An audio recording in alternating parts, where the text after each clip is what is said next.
Cinema മേഖലയിലെ ദുരനുഭവങ്ങൾ കൂടുതൽ നടിമാർ തുറന്നു പറയുകയാണ് ഇപ്പോൾ. MLA കൂടിയായ മുകേഷ്, ജയസൂര്യ, മണിയൻ പിള്ള രാജു, ഇടവേള ബാബു, ബാബുരാജ് തുടങ്ങിയവർക്കെതിരെയാണ് ലൈംഗിക ആരോപണവുമായി നടിമാരും ജൂനിയർ ആർട്ടിസ്റ്റുകളും രംഗത്തെത്തിയിരിക്കുന്നത്. 7 പേർക്കെതിരെയാണ് നടി മിനു മുനീർ ഇന്ന് ഫേസ്ബുക്കിൽ പോസ്റ്റിട്ടത്.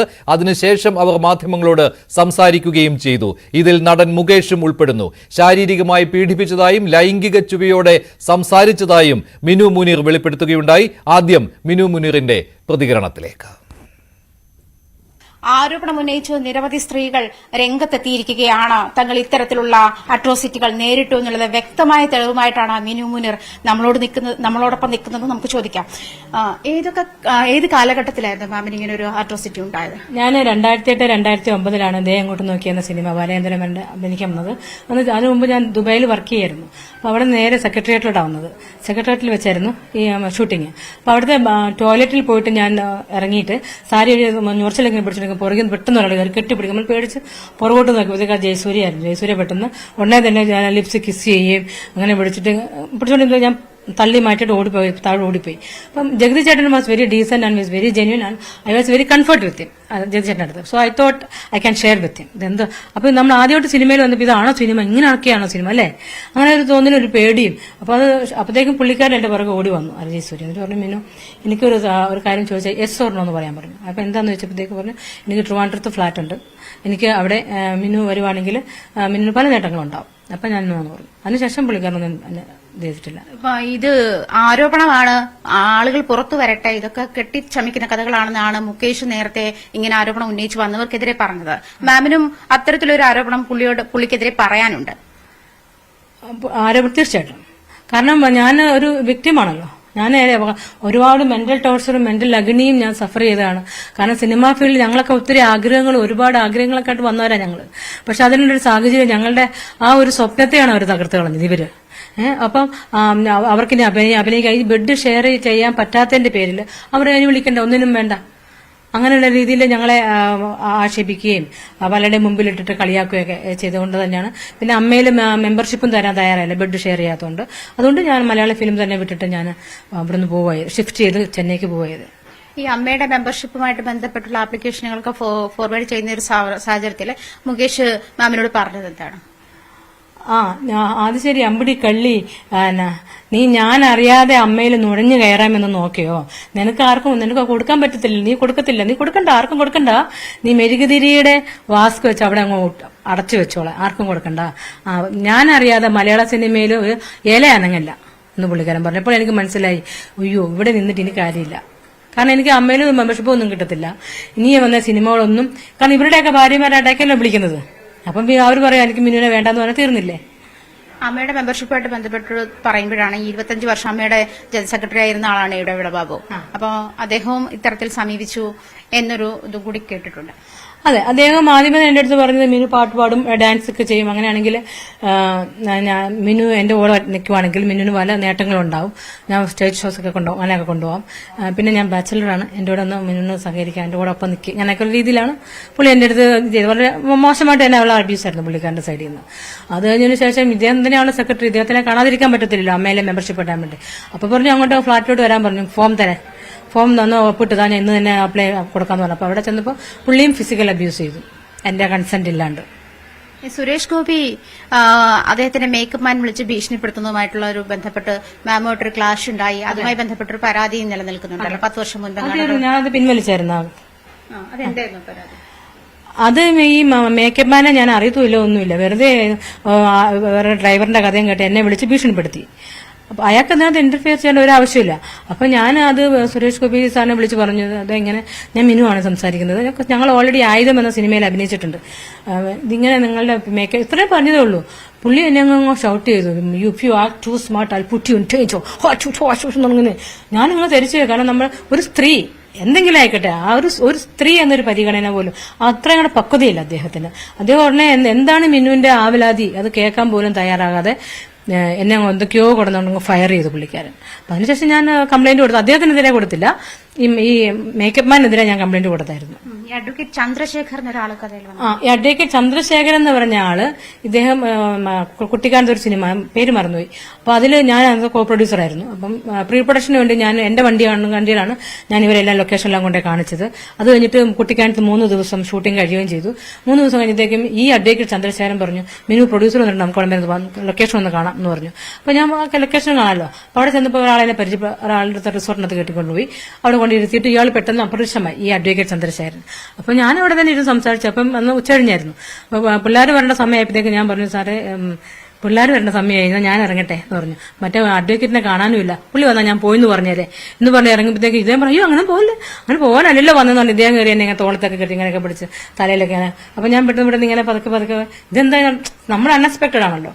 പക്ഷെ ഇയാളെ തെറ്റിദ്ധരിപ്പിച്ചേക്കോ ഈ പുള്ളിക്കാരൻ അഡ്വക്കേറ്റ്. അപ്പൊ ഞാൻ വേറെ ലൊക്കേഷൻ കാണാനാണ് എന്നെ വിളിച്ചോണ്ട് വന്നത്. വേറെ ഒന്നും സാർ എന്നെ തെറ്റിദ്ധരിച്ചിരിക്കുകയാണ്, ഞാൻ അങ്ങനെ അറിഞ്ഞിട്ടേ ഇല്ല, അയ്യോ അറിയാതാണ് മിനു വന്നത്. അപ്പൊ അയാൾ ജെന്യൂൻ ആയിരുന്നു. എങ്കിൽ സോറി കേട്ടോ മിനു, ഇയാൾ കൊള്ളാലോ, ഇയാൾ അങ്ങനെയല്ല എന്റെ അടുത്ത് പറഞ്ഞത് എന്ന് പറഞ്ഞിട്ട് അങ്ങനെ. അപ്പൊ അതിനെ കൊണ്ട് കൂട്ടിക്കൊടുത്തു. ഒരു അഡ്വക്കേറ്റിന് ചേർന്ന പണിയാണോ കൂട്ടിക്കൊടുക്കുക ഒരു പെണ്ണിനെ കൊണ്ടുപോയിട്ട്? പിന്നെ ഈ പ്രൊഡക്ഷൻ കൺട്രോളർമാർ രണ്ടുപേരുടെ കാര്യം പറഞ്ഞു. അത് നോബിള് എന്നെ കാറെ കയറ്റിക്കൊണ്ട് ഒരു ലൊക്കേഷനിൽ കൊണ്ടുപോവുകയും അവിടെ നിന്നിട്ട് പിന്നെ ലൊക്കേഷൻ ഇറക്കാതിരിക്കുകയും എന്നിട്ട് തിരിച്ചു വന്നിട്ട് വേറെ വിജനമായ ഒരു റോട്ടിൽ കൂടെ കൊണ്ടുവരികയും അവിടെ വെച്ച് എന്നെ ഇങ്ങനെ ചേർത്ത് വലതേ കൈ കൊണ്ട് വണ്ടി ഓടിക്കുകയും ഇടതേ കൈ കൊണ്ട് എന്നെ വളരെ ചേർത്ത് പിടിക്കുകയും ഒരുപാട് സ്ട്രഗിൾ ചെയ്ത് ഏറ്റവും അവർ സ്ട്രഗിൾ ചെയ്യപ്പെട്ടത് ഈ നോബിളിന്റെ കൈ കിടന്ന. കാരണം അയാളുടെ ആ കരവലത്തിൽ നിന്നൊന്നും രക്ഷപ്പെടാൻ, കാരണം ഒന്നാമതായിട്ട് ഗിയർ ബോക്സ് ഒക്കെ വയറിനടിക്കുന്നുണ്ടായിരുന്നു, നല്ല വേദനിക്കുന്നില്ല അറിയണം. ആ ഇടയ്ക്കിട്ട് ഇങ്ങനെ പിടിക്കുമ്പോഴേ നമ്മൾ ചിരിച്ചു പിടിക്കുമ്പോഴേ അത് കഴിഞ്ഞിട്ട് ഞാൻ പിന്നെ കാറിന്റെ ഡോറിട്ടൊക്കെ ഞാൻ ചവിട്ടി, ഞാൻ കാറും ചാടും വിട് എന്നൊക്കെ പറഞ്ഞിട്ട് ഡോറൊക്കെ തുറന്നു. വണ്ടി ഓടിക്കൊണ്ടിരിക്കുന്ന വണ്ടിയിൽ നിന്ന് കാറിന്റെ ഡോർ തുറന്നപ്പോൾ അയാൾ വണ്ടി നിർത്തി. എന്നിട്ട് പിന്നെ ഞാൻ ഇറങ്ങിയിട്ട് ഓടാനെന്ന് വിചാരിച്ചപ്പോൾ എന്തുവാ, അത് വിജനമായ ഒരു കാടാ. ഞാൻ ഓടിയ എവിടെ പോയി നിൽക്കാനാ? അപ്പൊ അതുകൊണ്ട് ഞാൻ പറഞ്ഞു, എന്നെ എവിടെ കയറ്റി എന്നെ അവിടെ തന്നെ കൊണ്ട് നിർത്തണം, നോബിൾ കളിയെടുക്കരുത്. അപ്പൊ പുള്ളി കുറച്ച് കാമായി. ആദ്യം ഒരു വെപ്രാളം കാമ വെറിയില്ലേ, അതിലായിരുന്നു പുള്ളിക്കാരൻ. മണിയമ്പിള്ള രാജുവിനെ പറ്റിയും പറഞ്ഞിരുന്നല്ലോ, അദ്ദേഹം ഏത് തരത്തിലാണ്? അദ്ദേഹം വെർബലായിരുന്നു. ഞാൻ റൂമിൽ വരും, റൂം തുറന്നിട്ട് ഞാൻ മിനുവിന്റെ റൂമിൽ വരും. ഞാൻ തുറന്നിട്ടില്ല. അപ്പൊ അന്നേരം എന്നെ മറ്റുള്ള മുമ്പ് വെച്ച് എന്നോട് ദേഷ്യപ്പെടുക, കാരണമില്ലാതെ എന്നോട് ദേഷ്യപ്പെടുകയൊക്കെ ചെയ്തു. പിന്നീടുള്ള സെറ്റ് വർക്കുകളിലൊക്കെ അത്തരത്തിൽ എന്നോട് ദേഷ്യപ്പെടുകയൊക്കെ ചെയ്തു. ആ പുള്ളി ലൈംഗികമായിട്ട് ആഗ്രഹം ഒരു നടത്തി. പിന്നെ അതിന്റെ ഹാരാസ്മെന്റ് നടന്നു, അത്രേ ഉള്ളൂ. Mental torturing. പിന്നെ അപ്പൊ നമ്മൾ അഭിനയിക്കാൻ വന്നതല്ലേ, നമുക്കൊരു നല്ലൊരു ഇത് പറഞ്ഞല്ലോ അഭിനയിക്കാനാണെങ്കിലും. അപ്പൊ ആ ഒരു നഷ്ടപ്പെടുത്തി കളഞ്ഞു പുള്ളിക്കാരൻ. പിന്നെ നമ്മൾ ചമ്മലായപ്പോ എല്ലാവരുടെ മുമ്പിൽ വെച്ച പുള്ളി എന്നെ വഴക്ക് പറഞ്ഞു, ഇങ്ങോട്ട് പറയുക അങ്ങനെ. അപ്പൊ എല്ലാവരും വിചാരിച്ചു ഞാനെന്തോ വലിയ ഗുരുതരമായ തെറ്റ് ചെയ്തതല്ലേ. വിച്ചു എന്ന് പറഞ്ഞ പ്രൊഡക്ഷൻ കൺട്രോളർ ഇപ്പൊ ഈ കഴിഞ്ഞ മാസമാണ് വിളിച്ചത്. ബിന്ദു പണിക്കറിന്റെ പോലത്തെ ഒരു ക്യാരക്ടർ ചേച്ചിക്കല്ല താൻ. ഞാൻ ഈ വിച്ചു എന്നാ പറഞ്ഞ ആളെ ഞാൻ കണ്ടിട്ടില്ല, എനിക്ക് അറിയില്ല. എന്നിട്ട് പറയാം, എടോ താനാ വിളിച്ചത്. ഞാൻ പറഞ്ഞ അല്ല, ഈ താൻ എടോ എന്നുള്ള വിളി മാറ്റിട്ട് പേര് വിളിക്കും. കാരണം ഞാൻ 2 കുട്ടികളുടെ അമ്മയാണ്. എന്നെ എടോ ഞാൻ I will not accept it. അപ്പൊ പറഞ്ഞു, അതെ തനിക്ക് എന്നെ കുറിച്ച് അറിയില്ല ഞാൻ ആരാണെന്ന്, അല്ലെങ്കിൽ ഇങ്ങനെ സംസാരിക്കുകയില്ല. എന്തെങ്കിലും താൻ വന്ന് ഒന്ന് അഡ്ജസ്റ്റ്മെന്റ് ചെയ്യുകയാണെങ്കിൽ തനിക്ക് ആ റോൾ ഫിക്സ് ചെയ്യാൻ വേണ്ടിയായിരുന്നു, താൻ ഉടനെ തിരുവനന്തപുരത്തിന് വരണം എന്ന് പറഞ്ഞു. ഇനി വരുന്ന ഇനിയിപ്പോ പല പെൺകുട്ടികൾക്ക് ഇപ്പോൾ ഇത് പറയാൻ പറ്റാത്തൊരവസ്ഥയാണ്. കാരണം അവർക്ക് കല്യാണം കഴിക്കേണ്ടവരാണ്. അപ്പൊ അവരിതൊക്കെ ആയിട്ട് മുമ്പോട്ട് വന്നു കഴിഞ്ഞാൽ അവരുടെ ലൈഫിനെ അത് ബാധിക്കും. അതുകൊണ്ട് അവർക്ക് വേണ്ടി ഇപ്പൊ ഞങ്ങൾ ഓൾറെഡി വിക്ടിം ആയവരാ. കാരണം അത്രത്തോളം സഫർ ചെയ്തു, അത്രത്തോളം സ്ട്രഗിൾ ചെയ്തു. ഞങ്ങളുടെ ആഗ്രഹങ്ങളൊക്കെ സ്വപ്നങ്ങളൊക്കെ ഇവരൊക്കെ ചവിട്ടി മെതിച്ചു കളഞ്ഞു, ഒറ്റപ്പെടുത്തി കളഞ്ഞു. എന്നാലും ഞങ്ങൾ അവിടെ എവിടെയൊക്കെ പോരെന്നൊക്കെ ചെയ്തെങ്കിലും ഭയങ്കര സ്വന്തം നാട്ടു വിട്ടു പോവാന്നൊക്കെ വെച്ചാൽ അത് ഇവര് കാരണം കൊണ്ടാണ്. ഈ ഇടവേള ബാബു, ജയസൂര്യ, മുകേഷ്, മണിയമ്പിള്ള രാജു, ഇവരുടെ ഈ നോബിള്, ഇവരുടെ കാര്യം കൊണ്ട് മാത്രമാണ് ഞാൻ, കാരണം ഇവരെന്നെ ജീവിക്കാൻ അനുവദിക്കത്തില്ല എന്ന് മനസ്സിലായി. അല്ലെങ്കിൽ പിന്നെ ബെഡ് ഷെയർ ചെയ്യണം. എന്തായാലും സിനിമാ മേഖലയിൽ ഒരു ശുദ്ധികലശം ഉണ്ടാകുമെന്നുള്ള കാര്യം വ്യക്തമാണ്. ക്യാമറാമാൻ NR മനോജിനൊപ്പം ആജ്ഞ രവീന്ദ്രൻ, ന്യൂസ് 18 കൊച്ചി. മിനു മുനീർ നേരത്തെ എന്തുകൊണ്ടാണ് മലയാള സിനിമ വിട്ടു പോകേണ്ടി വന്നത് എന്നതിനെക്കുറിച്ച് നേരത്തെ തന്നെ ഒരു വെളിപ്പെടുത്തൽ നടത്തിയതാണ്. ഇപ്പോൾ വീണ്ടും അവർ കൂടുതൽ വ്യക്തമായിട്ട് കാര്യങ്ങൾ തുറന്നു പറയുകയാണ്, എന്താണ് സംഭവിച്ചിരിക്കുന്നത് എന്ന്. ഇപ്പോൾ സംവിധായകൻ തുളസീദാസ് ടെലിഫോൺ ലൈനിൽ ചേരുകയാണ്. ശ്രീ തുളസീദാസ്, ഇപ്പോൾ ഗീതാ വിജയൻ മലയാള സിനിമയിൽ ഒരു സമയത്ത് ഒരുപാട് വേഷങ്ങൾ ചെയ്തിട്ടുള്ളയാളാണ്. ഗീതാ വിജയൻ താങ്കൾക്കെതിരെ ഒരു ആരോപണം ഉന്നയിച്ച് താങ്കളുടെ ശ്രദ്ധയിൽപ്പെട്ടിരുന്നു, താങ്കൾ മോശമായി പെരുമാറി എന്ന രീതിയിൽ. അത് സത്യത്തിൽ ഞാനത് കേൾക്കുമ്പോൾ എനിക്കൊരു അതിശയമായിട്ടാണ് തോന്നുന്നത്. കാരണം അങ്ങനെ ഒരു സംഭവം എന്റെ സെറ്റിൽ, ചാഞ്ചാട്ടത്തിന്റെ സെറ്റിൽ നടന്നിട്ടില്ല. 91 കാര്യമാണിത്. 91 ഞാൻ സിനിമ തുടങ്ങി വന്ന കാലമാണ്. ആ സമയത്തൊക്കെ ഒരു ആർട്ടിസ്റ്റിനോടൊക്കെ ഞാൻ ബഹുമാനത്തോടുകൂടി പെരുമാറുന്ന ഒരു സമയമാണ്. അപ്പോ ആ രീതിയിൽ ഒരു ആർട്ടിസ്റ്റിന്റെ മുമ്പിലും ഞാൻ അങ്ങനെ മോശമായി പെരുമാറിയിട്ടില്ല. പിന്നെ ഗീതാ വിജയന്റെ റൂമിലേക്ക് പോയി തട്ടി എന്നൊക്കെ പറയുന്നത് ശുദ്ധ നുണയാണ്. അങ്ങനെ ഒരു സംഭവമേ എന്റെ സെറ്റിൽ നടന്നിട്ടില്ല. അവിടെ ഉർവശി ഉണ്ടായിരുന്നു, അവിടെ മനോജ് കെ ജയനുണ്ട്, ജയറാമുണ്ട്, എല്ലാവരും, സിദ്ദിഖുണ്ട്, എല്ലാവരും ഉള്ള ഒരു സെറ്റ്. സിദ്ദിഖ് എന്നും വൈകുന്നേരം അവിടെ എന്റെ റൂമിൽ വന്നിരുന്നതും അവിടെ ഗീതാ വിജയനായിട്ടും സംസാരിച്ചിട്ടൊക്കെ പോകുന്ന അത് എത്രയെങ്കിലും പ്രാവശ്യം ഉള്ളതാണ്. കഥാ ഡിസ്കഷന് വേണ്ടിയും ഒക്കെ വന്നിരുന്നിട്ടുള്ള വളരെ സന്തോഷമായിട്ടുള്ള ഒരു സെറ്റായിരുന്നു അത്. പിന്നെ പോകുന്ന സമയത്തും ഷൂട്ടിംഗ് കഴിഞ്ഞ് പോകുന്ന സമയത്തും വളരെ സന്തോഷമായിട്ടാണ് അവിടുന്ന് പിരിഞ്ഞു പോയത്. പിന്നെ അങ്ങനെ ഒരു പ്രശ്നം ഉണ്ടെങ്കിൽ അന്ന് പിറ്റേന്ന് സെറ്റിൽ വരുമ്പോഴെങ്കിലും ആ ഒരു ഫേസ് കാണിക്കുകയോ അല്ലെങ്കിൽ ഒരു പ്രശ്നം ഉണ്ടാവുകയോ ചെയ്യില്ല. ആരോടെങ്കിലും പറയുകയൊക്കെ ചെയ്യില്ല. ഉർവശിയോടൊക്കെ പറഞ്ഞാൽ തന്നെ ഉർവശി എന്നോട് പറയുമായിരുന്നു, ചോദിക്കുമായിരുന്നു. അങ്ങനെയൊന്നും ഒരു സംഭവമേ സത്യത്തിൽ നടന്നിട്ടില്ല. നടക്കാത്ത കാര്യമാണിത്. എന്തുകൊണ്ടാണ് ഇപ്പോൾ ഗീതാ വിജയൻ അങ്ങനെ പറയുന്നതെന്ന് എനിക്ക് മനസ്സിലാവുന്നില്ല. ഗീതാ വിജയനെ പിന്നെ അടുത്ത വേറെ സിനിമയിലേക്കൊന്നും ഞാൻ വിളിച്ചിട്ടില്ല. പല സ്ഥലത്ത് വെച്ച് നമ്മൾ ഫംഗ്ഷനിലൊക്കെ വെച്ച് കണ്ടിട്ടുണ്ട്. വളരെ സന്തോഷമായിട്ട് എന്നോട് ഷേക്ക് ഹാൻഡ് തന്ന് സംസാരിച്ചിട്ടുള്ള ഒരു ആർട്ടിസ്റ്റാണ്. അത് അങ്ങനെയാണ്. അപ്പൊ പിന്നെ ഒരിക്കലും എനിക്കൊരു അത്ഭുതമായിട്ടാണ് തോന്നുന്നത് എന്റെ പേരിൽ ഇങ്ങനെ വലിച്ചഴിച്ച എന്താണെന്ന്. കാരണം ഞാൻ എന്റെ 34 സിനിമ തമിഴ് സിനിമ വരെ ഞാൻ ചെയ്തിട്ടുള്ള ആളാണ്. അപ്പോ എത്രയോ നായികന്മാർ എന്റെ സിനിമയിൽ അഭിനയിച്ചു, എത്രയോ ആർട്ടിസ്റ്റുകൾ എന്റെ സിനിമയിൽ അഭിനയിച്ചാണ്. ഒരു മനുഷ്യർ പോലും എന്നെ കുറിച്ച് ഒരു കംപ്ലൈന്റോ ഒരു ഗോസിപ്പോ ഇതുവരെ വരാത്ത ഒരാളാണ് ഞാൻ. അപ്പോ ഇപ്പോൾ ഇങ്ങനെ ഒരു ഇത് വന്നേക്കുന്നത് എന്താണെന്ന് എനിക്ക് വ്യക്തമായിട്ട് മനസ്സിലാവുന്നില്ല. അത് മാത്രമേ എനിക്ക് പറയാനുള്ളൂ. പക്ഷെ മറ്റൊരു പരാതി കൂടി ഉണ്ടല്ലോ. ഇപ്പോൾ ശ്രീദേവിക എന്ന ഒരു നടി, അവരും ഈ തുളസീദാസിൽ നിന്ന് മോശം അനുഭവം ഉണ്ടായിട്ടുണ്ട് എന്ന രീതിയിൽ ഒരു പരാതി തന്നെ കൊടുത്തിട്ടുള്ളയാളല്ലേ? അമ്മയിൽ തന്നെ അങ്ങനെ ഒരു പരാതി വന്നിട്ടുള്ളതല്ലേ തുളസീദാസ്? അല്ല, അമ്മയിൽ അങ്ങനെ ഒരു പരാതി വന്നതായിട്ട് എനിക്കറിയില്ല. അവിടെയും ഞാൻ ആരെയും ഒരു ശരീരത്തിൽ തൊടുകയോ അല്ലെങ്കിൽ ആ രീതിയിലുള്ള ഒരു കാര്യങ്ങളോ ഒന്നും അല്ല അവിടെ ഒരു സ്ഥലത്തും നടന്നിട്ടില്ല. പിന്നെ ശ്രീദേവികയുടെ കാര്യവും ഗീതാ വിജയൻ പറയുന്നത് കഥകളിൽ മുട്ട് കേട്ട് അവിടെ തുറന്നു നോക്കിയപ്പോൾ കോറിഡോറിൽ ഞാൻ നിൽക്കുന്നു എന്നാണ് പറയുന്നത്. അങ്ങനെ ഒരു പറയുമ്പോഴത്തേക്ക് ഇത് ആര് കഥ മുട്ടി, ആര് എന്നൊക്കെ ഉള്ളതിന്റെ ഒരു ചോദ്യമുണ്ട്. അതൊന്നൊക്കെ ഒന്ന് മനസ്സിലാക്കണ്ടേ. ഗീതാ വിജയനെ ദേവികയെ ഞാൻ വഴക്ക് പറഞ്ഞിട്ടുണ്ട്, ശരിക്കും വഴക്ക് പറഞ്ഞു. അതായത് ഒരു ഡ്രസ്സ് ചേഞ്ച് ചെയ്യാൻ പോയിട്ട് 1 മണിക്കൂർ സമയം എടുത്തപ്പോൾ ഞാൻ ഒരു ദിവസം ഒരുപാട് വഴക്ക് പറഞ്ഞിട്ട് പറഞ്ഞ്, അതായത് ഉർവശിയും ശോഭനയൊക്കെ നിങ്ങൾ കണ്ടു പഠിക്കേണ്ടതാണ്. കാരണം അവരൊക്കെ 5 മിനിറ്റ് കൊണ്ട് ഒരു ഡ്രസ്സ് ചേഞ്ച് ചെയ്ത് വരും. പിന്നെ റോഡിലാണെങ്കിൽ ഇപ്പോൾ ഒരു സാരി മറച്ച് ഡ്രസ്സ് ചെയ്ത് വരുന്നവരാണ്. അത്രയും അവർ കോപ്പറേറ്റ് ചെയ്ത് വരുന്ന ആൾക്കാരാണ്. അപ്പോൾ ഇങ്ങനെ 1 മണിക്കൂറൊക്കെ ഒരു സമയം എടുത്ത് ഡ്രസ്സ് ചെയ്ത് വരുമെന്നാൽ നമുക്ക് എത്ര ഷൂട്ടിംഗ് പ്രശ്നം ഉണ്ടാവുമെന്ന് ഞാൻ വഴക്ക് പറഞ്ഞു. ഞാൻ പറഞ്ഞു നിങ്ങൾ പുതിയൊരു നായികയാണ്, പുതിയതായിട്ട് വന്നതാണ്, അപ്പോ അങ്ങനെ പെരുമാറുന്നൊക്കെ പറഞ്ഞ വഴക്ക് പറഞ്ഞിട്ടുണ്ട്. പക്ഷെ അതൊന്നും പിന്നെ ഇല്ലാതെ അത് കഴിഞ്ഞ ശേഷം അടുത്ത ഷെഡ്യൂളിലാണ് ഞങ്ങൾ നെല്ലിയാമ്പതിയിൽ ഷൂട്ടിങ്ങിന് പോയത്, പാട്ടെടുക്കാൻ. ഷൂട്ടിംഗ് കഴിഞ്ഞ് വളരെ സന്തോഷമായിട്ട് അവിടുന്ന് ചിരിച്ചു കളിച്ച് ഷേക്ക് ഹാൻഡ് ചെയ്ത് ഫോട്ടോ എടുത്ത് പിരിഞ്ഞ ഒരു ആർട്ടിസ്റ്റാണ്. ശ്രീദേവിയെ കുറിച്ചാണോ ഗീതാ വിജയനെ കുറിച്ചാണോ? ഗീതാ വിജയൻ ഈ രണ്ട് കാര്യങ്ങളും ഈ നെല്ലിയാമ്പതിയുടെ കാര്യം പറഞ്ഞതൊക്കെ ഞാൻ ശ്രീദേവിയെ കുറിച്ചാണ്. പക്ഷേ ഗീതാ വിജയൻ ഈ ചാഞ്ചാട്ടത്തിന്റെ കാര്യവും പറഞ്ഞിട്ടുണ്ട്. ഇതേ തുളസീദാസ് തന്നെ ശ്രീദേവി കേന്ദ്രം നടിക്കുന്നവരെയും മോശമായി പെരുമാറി. രണ്ടും പറഞ്ഞത് അതാണ്. രാഷ്ട്രം പറഞ്ഞത് ശ്രീദേവിയുടെ കാര്യമാണ് പറഞ്ഞത്. മറ്റൊരു കാര്യം കൂടിയുണ്ട് തുളസീദാസ്. അങ്ങനെ ഒരു നടി വെറുതെ പറയുമോ? അവര് ഒരു സമയത്ത് വളരെ തിരക്കുള്ള ഒരു നടിയായിരുന്നു. പറയുമോ എന്നുള്ളത് എനിക്കറിയില്ല. ഇനിയിപ്പോ അന്വേഷിക്കട്ടെ, അന്വേഷണത്തിൽ കൂടെ വരട്ടെ. അപ്പൊ ഇത് അന്വേഷിക്കണമെന്നാണ് ഞാൻ പറയുന്നത്. അന്വേഷിക്കണം. റീടേക്കിന്റെ കാര്യം അവർ പറഞ്ഞിരുന്നു. ഈ ഡേറ്റ്സ് ഒക്കെ വേസ്റ്റ് ചെയ്ത് റൂമിൽ ഇരുത്തിയിരുന്നു എന്നൊക്കെ താങ്കൾക്കെതിരെയുള്ള ആരോപണമായിട്ട് പറഞ്ഞിട്ടുണ്ട് ഗീതാ വിജയൻ. റൂമില് ഈ ഷെഡ്യൂളുകൾ തെറ്റിച്ചു റൂമിലിരുത്തിയെന്നൊക്കെ, അതായത് ഇങ്ങനെ ഈ മോശമായി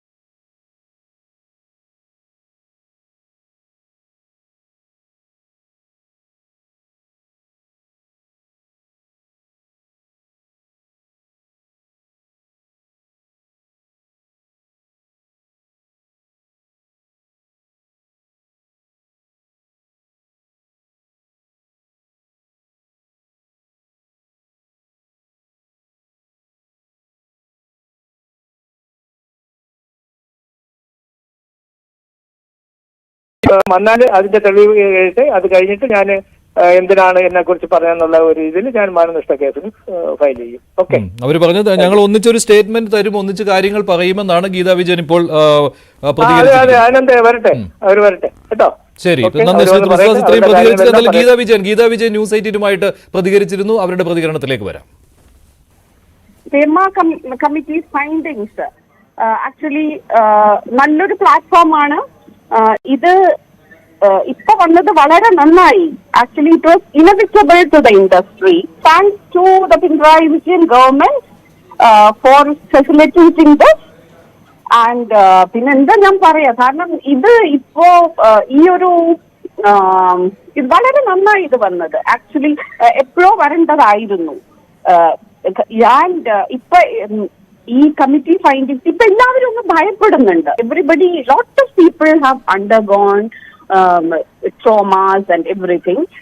അപ്പോ അതുകൊണ്ട് ഈ വന്നത് വളരെ നന്നായി എന്നാണ് ഞാൻ പറയുന്നത്. ഇപ്പോഴാണ് ധൈര്യപൂർവ്വം എല്ലാവർക്കും പറയാൻ പറ്റുന്നത്. ഇതിനു മുമ്പ് അങ്ങനെയൊന്നും ഉണ്ടായിരുന്നില്ല. ഇതിനു മുമ്പ് പറഞ്ഞാലും ആരും അത് അധികം ചെവി കൊള്ളില്ല. എല്ലാവരും ഒരു കാതിൽ കേട്ട് മറ്റേ കാതിലും അത് ഇതാവും. അങ്ങനെയായിരുന്നു. ഇപ്പോ ഈ ഒരു ഫ്രീഡം തന്നത് ഈ ഫൈൻഡിങ്സ് തന്നെയാണ്. ആ ഫ്രീഡം എന്നും ഉണ്ടാവണം. ഈ അട്രോസിറ്റീസ് ഒക്കെ നിൽക്കണം. അതാണ് ഞാൻ പറയുള്ളൂ. കാരണം സ്ത്രീകൾക്ക് വർക്ക് പ്ലേസിൽ വേണ്ടത് സേഫ്റ്റി ആൻഡ് സെക്യൂരിറ്റിയാണ്. അങ്ങനെ ഒരു നല്ലൊരു എൻവറോൺമെന്റ് ഇല്ലെങ്കിൽ എങ്ങനെയാണ് നന്നായിട്ട് വർക്ക് ചെയ്യാൻ പറ്റുക? നമുക്ക് ഒരു സമാധാനമായിട്ട് വർക്ക് ചെയ്യാൻ പറ്റണ്ടേ ഏത് വിധത്തിലും? അങ്ങനെ ഒരു കാരണം എല്ലാവരും ഭയന്ന് എല്ലാവർക്കും ഒരു ടെൻഷനാണ്. എന്തെങ്കിലും വിധത്തിലുള്ളൊരു ഇത് വരുമോ അങ്ങനെ ഞാൻ ജനറലൈസ് ചെയ്ത് പറയില്ല, ജനറലൈസ് ചെയ്യാൻ പാടില്ല. It's very subjective. അതുകൊണ്ട് ഇപ്പൊ എന്റെ കാര്യത്തിൽ ഞാൻ പറയാം, AMMA ഇത് വരുന്നതിന് മുമ്പ് തന്നെ ഐ ഹാവ് ഫേസ്. പക്ഷെ ഞാൻ അത് ശക്തമായിട്ട് പ്രതികരിച്ചിട്ടുണ്ട്. ആ സമയത്ത് ഞാൻ ശക്തമായി പ്രതികരിച്ചിട്ടുണ്ട്. അതുകൊണ്ട് എന്നെ ഒരു ഭയമുണ്ട്. They are scared of me and എന്നെ അവോയ്ഡ് ചെയ്തിട്ട് പ്രോജക്ട്സിനെ അവോയ്ഡ് ചെയ്ത് ഞാൻ പോടാ പുല്ലേന്ന് പറഞ്ഞിട്ടാണ് ഞാൻ വന്നിരിക്കുന്നത്. നിങ്ങൾ അവോയ്ഡ് ചെയ്ത് എന്ത് വേണമെങ്കിലും ചെയ്തോ. പക്ഷെ യു ആർ ഓൾ നിങ്ങളൊക്കെ വെറും മോർട്ടൽസ് ആണ്. There is A power above everybody. നിങ്ങൾ എല്ലാത്തിന്റെ മേലും നിന്നോ ഇരിക്കുന്നത്. അപ്പൊ എനിക്കുള്ള പ്രോജക്ട്സ് എനിക്ക് വരും. പ്രതികരിച്ചതിന്റെ പേരിൽ അവസരങ്ങൾ നഷ്ടപ്പെട്ടിട്ടുണ്ട് ഗീതാ വിജയന്. ഉണ്ട്, നഷ്ടപ്പെട്ടിട്ടുണ്ട്. So what? എന്നിട്ട് ഞാൻ ഇന്നലെ എന്നെ ഇൻഡസ്ട്രീനെ പുറത്താക്കുന്ന 91 പറഞ്ഞ ധീരന്മാരുണ്ട്. ഞാൻ പറഞ്ഞു പുറത്തായിക്കോട്ടെ, സോ വാട്ട് എന്നാണ് എന്റേത്. ഞാൻ ഇതിന്റെ ഒരു statement, I'm going to give a combined statement with somebody. അപ്പൊ ഞാൻ അവർക്കൊരു വാക്ക് കൊടുത്തിട്ടുണ്ട്. അപ്പൊ എനിക്കിപ്പോ അതൊന്നും പറയാൻ പറ്റില്ല. അതാണ്. ഇതുപോലെ വാതിൽ തട്ടലും മുട്ടലും തന്നെയായിരുന്നു. ഫോൺ വിളിയും അന്ന് ഇന്റർകോം ഇതാണ് ഉണ്ടല്ലോ ഹോട്ടൽസില്, ഫോൺ വിളി, incident calls at night and calling bell അടിക്കല്, വാതില് തട്ടല്, മുട്ടലൊക്കെയായിരുന്നു. എനിക്ക് ഒരു ഫസ്റ്റ് 2 days ഞാൻ മിണ്ടാതെ ഇരുന്നു. അതായത് ഓക്കെ ഇതായിട്ട് 3rd day എനിക്ക് സഹിക്കാൻ പറ്റിയില്ല. പിന്നെ ഇറ്റ് കണ്ടിന്യൂയിങ്. ചിലരെന്താ വെച്ചാൽ നമ്മള് റെസ്പോണ്ട് ചെയ്തില്ലെങ്കിൽ പിന്നെ അത് നിർത്തും. ഇതില്ല. അവസാനം ഞാൻ എന്റെ വാതില് തള്ളി തുറന്നു. എന്നിട്ട് ഞാൻ ചീത്ത വിളിയെന്ന് പറഞ്ഞാൽ അത്രയും ചീത്ത വിളിച്ചിട്ട് ആ കോറിഡോറിലുള്ള എല്ലാവരും ഒരുവിധം എല്ലാവരും അറിഞ്ഞു അത്. പിന്നെ അതിങ്ങനെ സ്പ്രെഡ് ലൈക്ക് വൈൽഡ് ഫയർ. അപ്പൊ അതുകൊണ്ട് എനിക്ക് ആ സെറ്റിൽ എനിക്ക് പിന്നെ ഡയറക്ടർ എന്നെ കണ്ടാമുണ്ടില്ല, എനിക്ക് സീൻ പറഞ്ഞു തരില്ല, ഒന്നുമില്ല. ഉള്ള സീൻസ് ഒക്കെ കട്ട് ചെയ്തു എന്നെ റൂമില് എന്താ പറയാ 10 days ആയിരുന്നു ഡേറ്റ്സ്. ആദ്യത്തെ 3 ദിവസം ഈ 3 days കഴിഞ്ഞിട്ട് എനിക്ക് പിന്നെ വർക്ക് ചെയ്യില്ല. അതായത് എന്നെ വെറുതെ റൂമിൽ ഇതൊക്കെ ചെയ്തു. അപ്പൊ ഞാൻ പറഞ്ഞു ഓക്കെ, ഐ ഡോണ്ട് കെയർ, എന്ത് നിങ്ങളുടെ ഡേറ്റ് ആണ്, you do what you want. അതിന് വേണ്ടിയിട്ടാണ് ഞാൻ വന്നിരിക്കുക. 10th ദിവസം 10 days ആയിരുന്നു ആ വർക്കിന്റെ ഇത്. ആ 10th day കഴിഞ്ഞ ശേഷം ഞാൻ വേറെ പടത്തിന് സെയിം കൊച്ചി തന്നെ ഡേറ്റ് കൊടുത്തു വന്നു. അപ്പോഴാണ് പ്രൊഡ്യൂസറും പ്രൊഡക്ഷൻ കൺട്രോളറൊക്കെ അയ്യോ എന്താണ് ഇങ്ങനെ ചെയ്തത്. ഞാൻ പറഞ്ഞു അതെ, എന്നെ എങ്ങനെ ചെയ്തു, ഞങ്ങളോട് ഒരു വാക്ക് പറയാറുന്നില്ലേന്ന് അവര് പറഞ്ഞു. ഞാനാണ് ഫേസ് ചെയ്യുന്നത്, സോ ഐ മസ്റ്റ് റിയാക്ട്. അതുകൊണ്ടാണ് ഞാൻ ഇങ്ങനെ റിയാക്ട് ചെയ്തത്. ഇനിയിപ്പോ നിങ്ങൾക്ക് ഡേറ്റ് വേണമെങ്കിൽ നിങ്ങൾ ഇവരടുത്ത് ചോദിക്കുക. അവര് ബാക്കി ഞാൻ ഇത്രയും ദിവസം തന്നെ വെറുതെ എത്തിയത് നിങ്ങൾ ആരും കണ്ടില്ലേ എന്ന് ചോദിച്ചു. ഞാൻ ഒരു ഇതും ഞാൻ എക്സ്പെക്ട് ചെയ്യാത്ത ആളാണ്. എനിക്ക് വന്ന ഇഷ്യൂ ഞാൻ തന്നെ സോൾവ് ചെയ്യണമെന്ന് ഞാൻ പണ്ടേ എനിക്കൊരു സ്റ്റാൻഡ് ഉണ്ടായിരുന്നു. I still do that. ഇപ്പൊ നിങ്ങൾ പറയുന്നത് പോലെ ഈ പവർ ഗ്രൂപ്പ് അല്ലല്ലോ. ഓരോ സിനിമയില് ഓരോ കാര്യങ്ങള് ഒരു സിനിമയിൽ ചിലപ്പോൾ പ്രൊഡ്യൂസർ ആയിരിക്കും എല്ലാം നിശ്ചയിക്കുന്നുണ്ടാവുക, ഒരു സിനിമയിൽ ഡയറക്ടർ ആയിരിക്കും മോസ്റ്റ് പവർഫുൾ. ഏതാണോ ഓരോ അതാണ് പറഞ്ഞത്, ഓരോ പ്രോജക്റ്റിലും ഒരാൾ പവർഫുൾ ആയിട്ടുണ്ടാവില്ല, ഒരു ക്യാപ്റ്റൻ ഉണ്ടാവുമല്ലോ, ഒരു ഹെഡ് ഉണ്ടാവുമല്ലോ, അവരായിരിക്കും നിശ്ചയിക്കുക. അപ്പൊ ഈ ഗ്രൂപ്പ് എന്നുള്ളതല്ല, ആ ഇൻഡിവിജ്വൽ പറയുന്നത് പോലെ ബാക്കിയുള്ളവർക്ക് ചിലപ്പം ചിലർ ചെയ്യില്ല, ചിലര് അതിന് താഴെയുള്ളവർ ചിലര് ചെയ്യും. ജനറൽ സെക്രട്ടറി പോസ്റ്റിന് പോലും, കാരണം ഒരു അലിഗേഷൻ ഉള്ള വ്യക്തി ആ അലിഗേഷൻ തീർത്തിട്ട് വേണമായിരുന്നു ഇങ്ങനെ ഇത്രയും ഇമ്പോർട്ടന്റ് പോസ്റ്റില് ഇലക്ഷനിൽ നിൽക്കാൻ തന്നെ.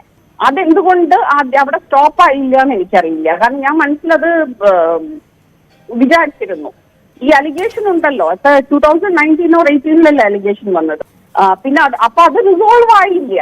അപ്പൊ ഹൗ ക്യാൻ എ പേഴ്സൺ ഈ ഹു ഫേസസ് സച്ച് ഇതായിട്ടുള്ള ഡ്രാസ്റ്റിക് അലിഗേഷൻ എങ്ങനെ ഈ ഒരു പോസ്റ്റിൽ നിൽക്കും എന്നുള്ള ഒരു ഇത്. അപ്പൊ അതൊക്കെ ആരാണ് ഡിസൈഡ് ചെയ്തിട്ടുണ്ടാവുക? അവരോട് ചോദിക്കണം, നോട്ട് മീ. കാരണം I'm just underdog in AMMA.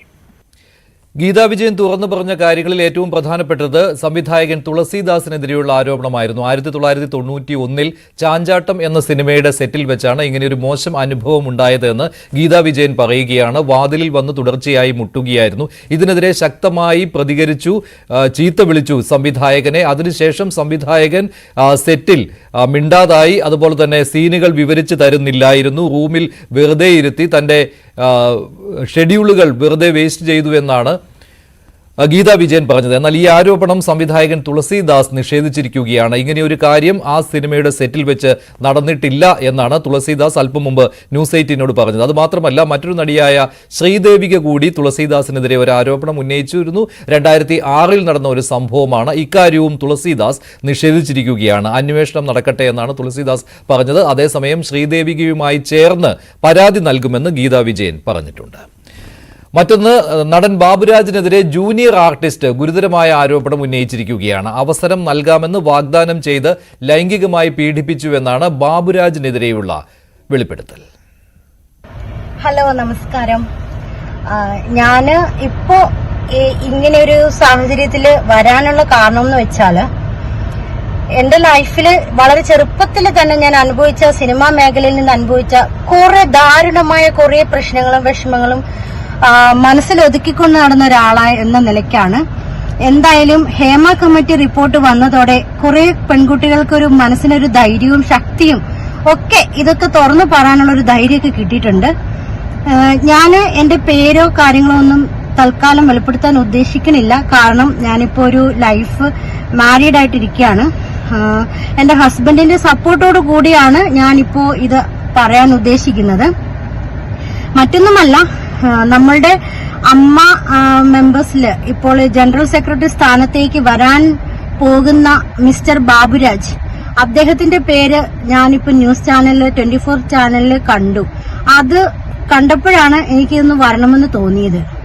എന്തുകൊണ്ടാന്ന് വെച്ചാല്, ഈ നടൻ മിസ്റ്റർ ബാബുരാജ്, ഈ വ്യക്തി നമ്മൾ എന്താ പറയാ, പരസ്യമായ രഹസ്യമാണെന്ന് പറയാവുന്ന രീതിക്കുള്ള ഒരു സെക്ഷൽ ഹാരാസ്മെന്റ് ചെയ്യുന്ന ഒരു വ്യക്തിയാണ്. അത് എല്ലാവർക്കും അറിയുന്ന കാര്യമാണ് എന്ന് ഞാൻ വിചാരിക്കുന്നു. ഞാനും അയാളുടെ ആ ഒരു അപ്രോച്ചില് അറ്റാക്ക് ചെയ്യപ്പെട്ട ഒരു പെൺകുട്ടിയാണ്.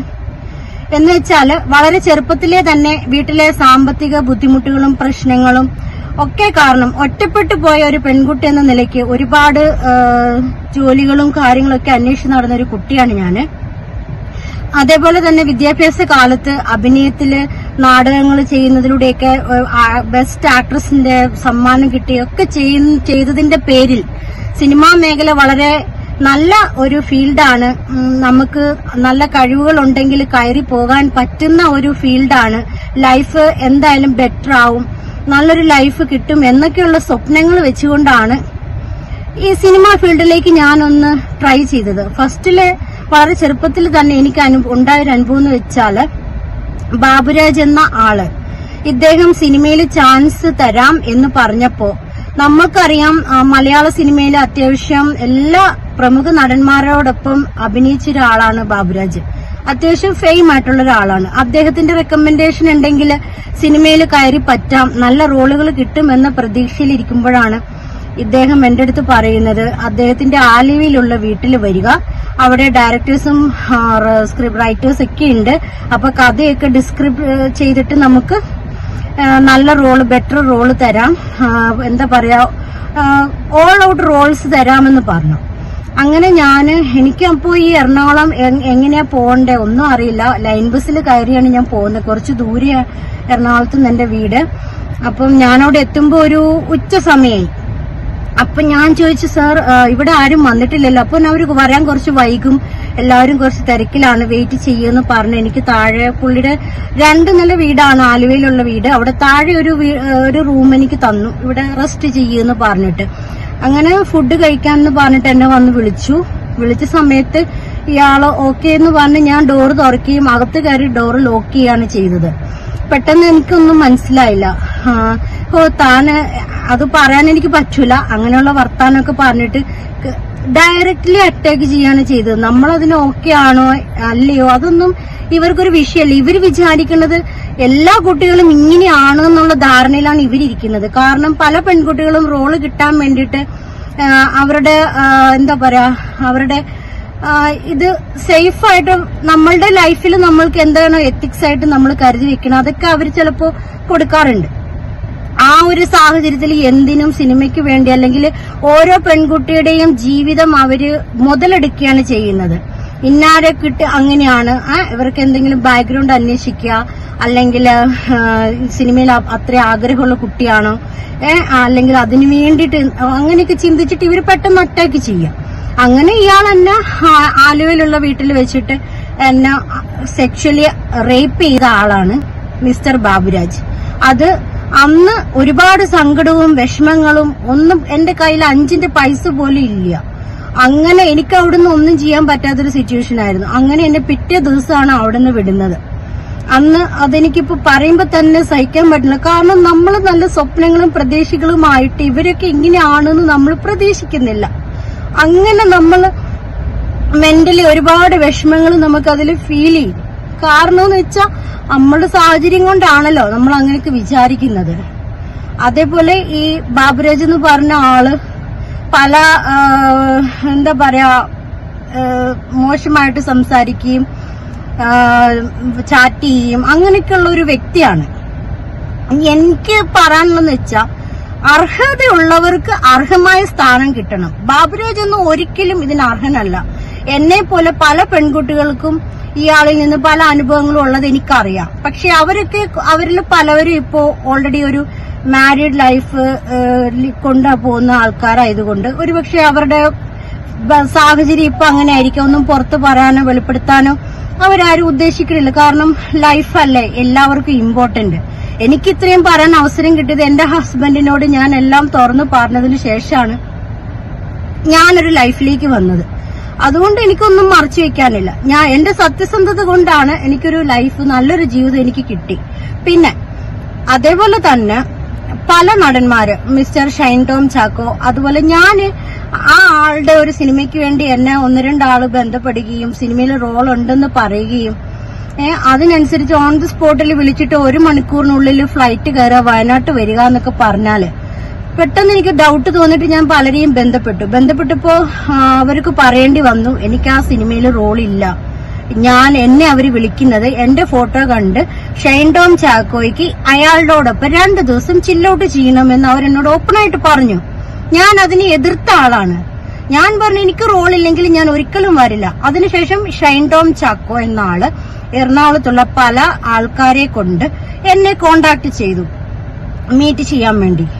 അതിൽ നിന്നൊക്കെ ഞാൻ രക്ഷപ്പെട്ടു വന്ന ആളാണ്. എനിക്ക് മെയിനായിട്ട് പറയാനുള്ളത് ഈ വിഷയം.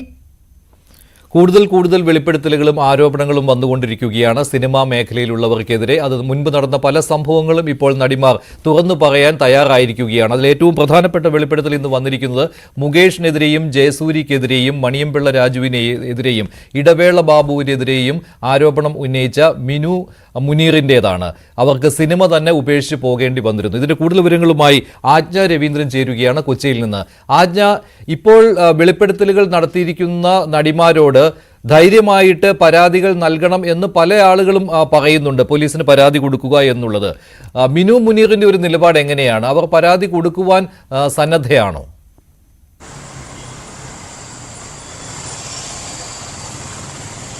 മഞ്ജുഷ അവര് നമ്മളോട് പറഞ്ഞത് അവർ പരാതി കൊടുക്കാൻ തയ്യാറാണ്. നേരത്തെയും, അതായത് ഈ റിപ്പോർട്ട് വരുന്നതിനൊക്കെ ഒരുപാട് മുൻപ് തന്നെ അവർ സിനിമ വിടാനുണ്ടായ സാഹചര്യം എന്താണെന്ന് വിശദീകരിച്ചുകൊണ്ട് നേരത്തെ അവർ കുറിപ്പിറക്കിയിരുന്നതാണ്. അതുമായി സംബന്ധിച്ച വാർത്തയും വന്നതാണ്.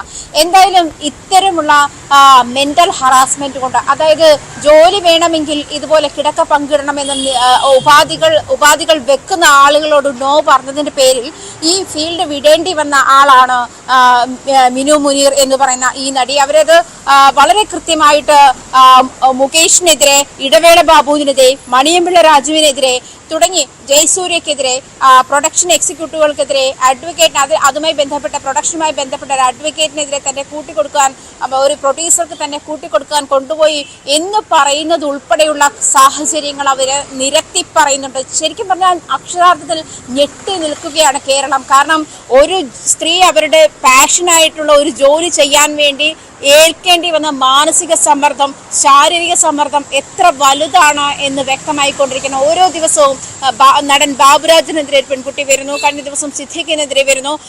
ഇതിങ്ങനെ നിരന്തരം ആവർത്തിച്ചു കൊണ്ടേയിരിക്കുകയാണ്.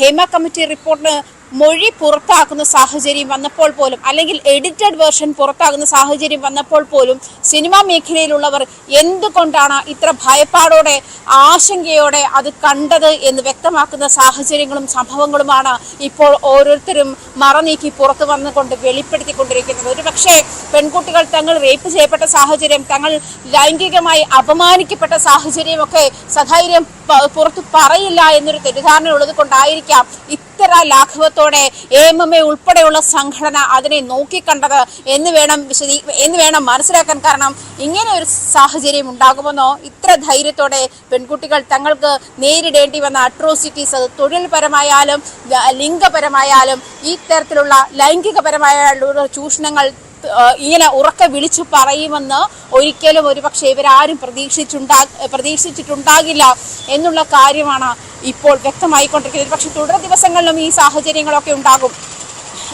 AMMയുടെ ഈ ആരോപണ വിധേയരായ ആളുകൾ ഇപ്പോൾ തുടർച്ചയായിട്ട് ഈ ആരോപണങ്ങൾ നിഷേധിച്ചു കൊണ്ടിരിക്കുകയാണ്. ശരി ആജ, ഇപ്പോൾ മണിയമ്പിള്ള രാജുവും ഈ വിഷയത്തിൽ തന്റെ പ്രതികരണം അറിയിച്ചിട്ടുണ്ട്. അതേസമയം ജയസൂര്യ ഇതുവരെ ഇതിൽ പ്രതികരണം അറിയിച്ചിട്ടില്ല. മുകേഷ് നേരത്തെ തന്നെ ഒരാരോപണം ഉയർന്നു വന്ന സമയത്ത് അത് പ്ലെയിനായിട്ട് തന്നെ നിഷേധിക്കുകയായിരുന്നു. ഇപ്പോൾ പുതിയതായിട്ട് ഒരു വെളിപ്പെടുത്തൽ കൂടി മിനു മുനീറിന്റെ ഭാഗത്തു നിന്നുണ്ടായതിനു ശേഷം മുകേഷിന്റെ പ്രതികരണം കിട്ടിയിട്ടില്ല. മുകേഷിനെതിരെ ശക്തമായ പ്രതിഷേധമുണ്ട്. മുകേഷിനെതിരെ നടപടി വേണം എന്നുള്ള കാര്യം പ്രതിപക്ഷത്തു നിന്നും ആവശ്യമായി ഉയർന്നു വരുന്നുണ്ട്. കാരണം അദ്ദേഹം ഒരു MLA കൂടിയാണ്. അതിനാൽ തന്നെ നടപടി ഉണ്ടാകണം, അതിന് സർക്കാരിനും ബാധ്യതയുണ്ട് എന്നുള്ള കാര്യം കൂടി ഇപ്പോൾ ഉയർന്നു വരുന്നുണ്ട്. മുകേഷിനെതിരെയുള്ള ജനകീയ പ്രതിഷേധങ്ങളുമുണ്ട്. കൊല്ലത്ത് അദ്ദേഹത്തിനെതിരെ പ്രതിപക്ഷ പാർട്ടികളുടെ ഭാഗത്ത് നിന്ന് പ്രതിഷേധ മാർച്ചും ഇപ്പോൾ കണ്ടിരുന്നു. അല്പസമയം മുമ്പാണ് മണിയമ്പിള്ള രാജു പ്രതികരിച്ചത്. ബാബുരാജും ഈ സംഭവം നിഷേധിച്ചിട്ടുണ്ട്. മണിയമ്പിള്ള രാജുവിന്റെ പ്രതികരണത്തിലേക്ക്. ആരോപണങ്ങളെ ഇനി ധാരാളം വരും. കാര്യം ഇതിൻ്റെ പുറകിൽ പല ഉദ്ദേശങ്ങളുള്ളവരുണ്ടാവും. പൈസ അടിക്കാനുള്ളവർ, അല്ലെങ്കിൽ മുമ്പ് അവസരങ്ങൾ ചോദിച്ചിട്ട് കൊടുക്കാതിരുന്നവരുടെയൊക്കെ എല്ലാവരും പുറത്തു വരും. പക്ഷേ ഇതിനൊരു അന്വേഷണം ആവശ്യമാണ്. WCC ഒക്കെ പറഞ്ഞത് കറക്റ്റാണ്. അതിന് ക്ലിയർ ആയിട്ടുള്ള അന്വേഷണം ആവശ്യമാണ്. അപ്പോൾ നമുക്ക് യഥാർത്ഥത്തിൽ ആരൊക്കെയാണ് ഇതിനകത്ത് തെറ്റുകാരെന്ന് അറിയാം. തെറ്റ് ചെയ്യാത്തവർ പോലും ഇതിനകത്ത് പെടുത്തുമല്ലോ. നമുക്ക് ഏറ്റവും ഇഷ്ടമുള്ള ആളല്ലേ ഉമ്മൻചാണ്ടി സാറ്. ഇത്രയും ജനആളിനെ കുറിച്ച് എന്തെല്ലാം വന്നു. അതുപോലെയല്ല, അന്വേഷണം വരണം എന്നാണ് എൻ്റെ അഭിപ്രായം. ഈ രണ്ട് സൈഡിൽ നിന്നാണ് കാര്യം. ഇതിൽ പറയുന്ന ആൾക്കാർ ഇതിനകത്ത് തെറ്റുകാരാണെങ്കിൽ ശേഷിക്കണം. കള്ള പരാതിയായിട്ട് ആരെങ്കിലും വരുന്നെങ്കിൽ അതും നോക്കണം എന്നാണ് എൻ്റെ അഭിപ്രായം. നിരവധി പരാതികളും നിരവധി ആരോപണങ്ങളും ഉയർന്നു വരുന്നതിനിടെയാണ് അമ്മയുടെ എക്സിക്യൂട്ടീവ് യോഗം നാളെ ചേരാനിരുന്നത്. സിദ്ദിഖ് ജനറൽ സെക്രട്ടറി സ്ഥാനം ഒഴിഞ്ഞതോടുകൂടി പുതിയ ജനറൽ സെക്രട്ടറി ആരാകണം എന്നതിൽ ഒരു തീരുമാനമെടുക്കുവാനും അമ്മ ആഗ്രഹിക്കുന്നുണ്ട്. പക്ഷേ അമ്മയുടെ എക്സിക്യൂട്ടീവ് യോഗം മാറ്റിവെച്ചിരിക്കുകയാണ്. മോഹൻലാലിന് അസൗകര്യമുണ്ട്, അതിനാൽ എക്സിക്യൂട്ടീവ് യോഗം നാളെ ചേരുന്നില്ല എന്നാണ് വിശദീകരണം നൽകിയിരിക്കുന്നത്. ജനറൽ സെക്രട്ടറി സ്ഥാനത്തേക്ക് ഒരു നടി വരണം എന്നുള്ള ആവശ്യം ഒരു വിഭാഗം ഉന്നയിക്കുന്നുണ്ട്. അതേസമയം തന്നെ ജഗദീഷിനെ ഈ സ്ഥാനത്തേക്ക് പരിഗണിക്കണം എന്ന കാര്യവും ഉയർന്നു വന്നിട്ടുണ്ട്. ഇപ്പോൾ നവമി ദിനേശ് ചേരുകയാണ് കൂടുതൽ വിവരങ്ങളുമായി കൊച്ചിയിൽ നിന്ന്. നവമി, മോഹൻലാലിന്റെ അസൗകര്യം എന്നുള്ളതാണല്ലോ ഇപ്പോൾ എക്സിക്യൂട്ടീവ് യോഗം മാറ്റിവെക്കുന്നതിനുള്ള കാരണം. പക്ഷേ അമ്മയിൽ വലിയ രീതിയിലുള്ള ഒരു ഭിന്നതയും അതുപോലെ തന്നെ ഒരു ആശയക്കുഴപ്പവും നിലനിൽക്കുന്നു എന്ന കാര്യത്തിൽ യാതൊരു സംശയവുമില്ലല്ലോ. പലരും ഈ പദവി ഏറ്റെടുക്കുവാൻ തയ്യാറല്ല എന്ന രീതിയിലല്ലേ ഇപ്പോൾ ഉള്ളത്. നിലവിലുള്ളവർ തന്നെ ഈ പദവികളുമായിട്ട് മുന്നോട്ട് പോകണോ എന്നുള്ള ഒരു താല്പര്യക്കുറവും ഉള്ളിൽ വെച്ച് നടക്കുന്നവരല്ലേ. അത് പരസ്പരമുള്ള ആശയവിനിമയത്തിലും വരുന്നുണ്ട് എന്ന രീതിയിലുള്ള വാർത്തകളും പുറത്തു വരുന്നുണ്ട്. എന്താണ് യഥാർത്ഥത്തിൽ അമ്മയിൽ സംഭവിക്കുന്നത്?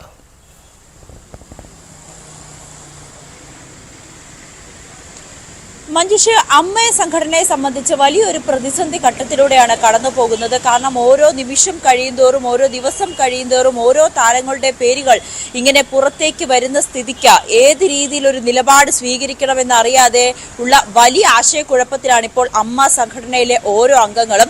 നമുക്കറിയാം, അമ്മ ജനറൽ സെക്രട്ടറി ആയിരുന്ന സിദ്ദിഖ് രാജിവെച്ചതിന് പിന്നാലെ ആ സ്ഥാനത്തേക്ക് താൽക്കാലികമായി ബാബുരാജിനായിരുന്നു ഒരു സ്ഥാനം കൊടുത്തത്. ബാബുരാജിനായിരുന്നു ഒരു മേൽനോട്ടം വഹിക്കാനുള്ളൊരു അവർ ചുമതലപ്പെടുത്തിയത്. പക്ഷെ ബാബുരാജിനെതിരെയും അല്പസമയത്തിന് മുൻപിൽ ഒരു ആരോപണം ഉന്നയിക്കുന്ന ഒരു സാഹചര്യം. ഇനി ആരാണ് ഈ സ്ഥാനത്തേക്ക് എത്തുക, അല്ലെങ്കിൽ ആരെയാണ് വിശ്വസിച്ച് ഈ ഒരു സ്ഥാനത്തേക്ക് ഏൽപ്പിക്കുക എന്നുള്ളൊരു ചോദ്യത്തിന് ഇപ്പോഴും അമ്മ സംഘടനയിലെ അംഗങ്ങൾക്ക് മുന്നിൽ മൗനം മാത്രമാണ് ഉത്തരമായി തുടരുന്നത്. എന്തായാലും ഈ നാളെ അമ്മയുടെ എക്സിക്യൂട്ടീവ് യോഗം ചേരാനിരിക്കുകയായിരുന്നു. അതിനിടയിലാണ് മോഹൻലാൽ തന്റെ അസൗകര്യം കാരണം ഈ യോഗം മാറ്റിവെച്ചിരിക്കുന്നു എന്ന് അറിയിച്ചിരിക്കുന്നത്. ഇത് താരങ്ങൾ ഒന്നിച്ചു പറഞ്ഞു, അല്ലെങ്കിൽ ഈ സംഘടനയിലുള്ള ഈ എക്സിക്യൂട്ടീവ് കമ്മിറ്റിയിലുള്ള അംഗങ്ങൾ ഒന്നടങ്കം പറഞ്ഞു പ്രസിഡന്റായ മോഹൻലാൽ എത്തണം, മോഹൻലാലിന്റെ സാന്നിധ്യത്തിൽ മാത്രമേ തങ്ങൾക്ക് യോഗം ചേർന്നാൽ മതി എന്ന് നിർബന്ധമായി പറയുന്ന ഒരു സാഹചര്യം ഉണ്ടായി.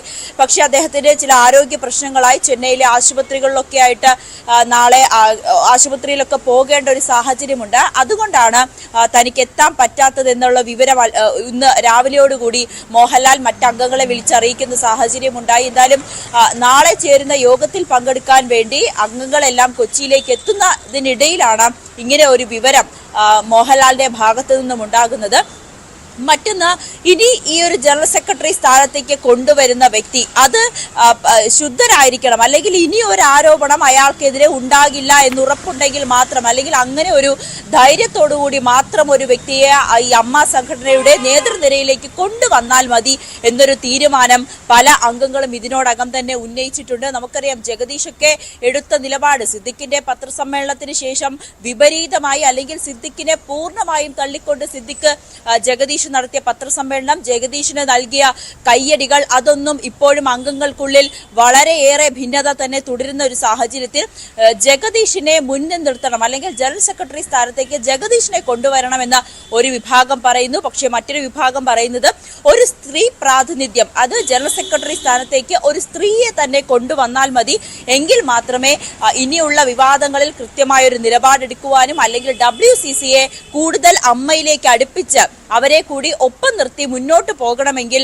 ഒരു സ്ത്രീ തന്നെ നേതൃത്വത്തിൽ വരണം എന്നൊരു തീരുമാനം കൂടി ഒരു വിഭാഗം ആളുകളിലേക്ക് എത്തിക്കഴിഞ്ഞു. ശരി നോമി, എന്തായാലും ഈ രീതിയിലുള്ള ആശയവിനിമയങ്ങൾ അമ്മയിൽ നടക്കുന്നുണ്ട്. പക്ഷേ അമ്മയിൽ ആകെ ആശയക്കുഴപ്പമാണ് എന്ന കാര്യത്തിൽ യാതൊരു സംശയവുമില്ല. മോഹൻലാലിന് വരുവാൻ അസൗകര്യമുണ്ട്, അതിനാൽ അമ്മയുടെ എക്സിക്യൂട്ടീവ് യോഗം മാറ്റിവെച്ചിരിക്കുകയാണ്. എങ്കിലും ജനറൽ സെക്രട്ടറി പദത്തിലേക്ക് ആര് വരും എന്ന ചോദ്യം ഇപ്പോഴും സജീവമായി നിൽക്കുകയാണ്. ജഗദീഷിന്റെ പേര് പരിഗണനയിലുണ്ട്, ജഗദീഷ് വരണം. ജഗദീഷ് കഴിഞ്ഞ ദിവസം അമ്മയുടെ പൊതുവായ നിലപാടിന് എതിരെയാണ് പ്രതികരിച്ചത്. ജഗദീഷിനെ കൊണ്ടുവരണം എന്നുള്ള ആവശ്യമുണ്ട്. അതേസമയത്ത് തന്നെയാണ് ഒരു നടി ജനറൽ സെക്രട്ടറി പദത്തിലേക്ക് വരട്ടെ എന്ന ആവശ്യവും ഉയർന്നു വന്നിരിക്കുന്നത്. അതേസമയത്ത് തന്നെയാണ് നടൻ സിദ്ദിഖ് DGPക്ക് പരാതി നൽകിയത്. തനിക്കെതിരെ ആരോപണം ഉന്നയിച്ച രേവതി സമ്പത്തിന്റെ ആരോപണത്തിനെതിരെയാണ് ഇപ്പോൾ സിദ്ദിഖിന്റെ പരാതി വന്നിട്ടുള്ളത്. നേരത്തെ രേവതി സമ്പത്ത് ചില വെളിപ്പെടുത്തലുകൾ നടത്തിയിരുന്നു. അന്ന് പക്ഷേ ലൈംഗിക പീഡനമെന്ന് പറഞ്ഞിട്ടില്ല എന്നാണ് സിദ്ദിഖിന്റെ പരാതിയിൽ പറയുന്നത്. കൂടുതൽ വിവരങ്ങളുമായി VV വിനോദ് ചേരുകയാണ് തിരുവനന്തപുരത്ത് നിന്ന്. വിനോദ്, ഇതിൽ എന്ത് നടപടി ഇപ്പോൾ പ്രതീക്ഷിക്കാം? അതുമാത്രമല്ല, ഇപ്പോൾ ഒരു അന്വേഷണ സംഘത്തെ തന്നെ സർക്കാർ രൂപീകരിച്ചിട്ടുണ്ടല്ലോ. പക്ഷേ ആ അന്വേഷണ സംഘം ഈ ഹേമ കമ്മിറ്റി റിപ്പോർട്ടിൽ നൽകിയിരിക്കുന്ന മൊഴികൾ, ആ മൊഴികൾ നൽകിയിട്ടുള്ള ആളുകൾ, അതേക്കുറിച്ചുള്ള ഒരു അന്വേഷണമല്ലല്ലോ വരുന്നത്. ഇപ്പോൾ പൊതുവായിട്ട് ഈ പരസ്യമായിട്ട് പ്രതികരണങ്ങൾ നടത്തിയവർ, അവരുടെ മൊഴികളല്ലേ പരിശോധിക്കുകയും അവർക്ക് പരാതി ഉണ്ടോ എന്നുള്ള കാര്യം അന്വേഷിക്കുകയും ചെയ്യുന്നത്?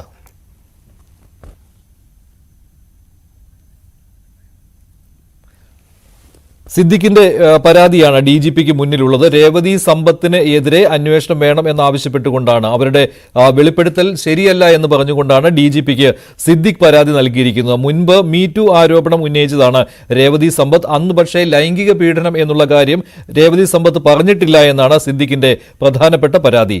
വിനോദ്, എന്താണ് ഇപ്പോൾ സിദ്ദിഖിന്റെ പരാതി? അതിൽ എന്ത് നടപടിയാണ് DGP എടുക്കാൻ പോകുന്നത്? അതുപോലെ തന്നെ ഈ പ്രത്യേക അന്വേഷണ സംഘം അവരുടെ അന്വേഷണം ഏത് രീതിയിലായിരിക്കും? ഇപ്പോൾ ഈ പുറത്തു വന്ന മൊഴികൾ, ഈ പരസ്യമായ മൊഴികൾ മാത്രമല്ലേ അവർ പരിശോധിക്കുന്നുള്ളൂ?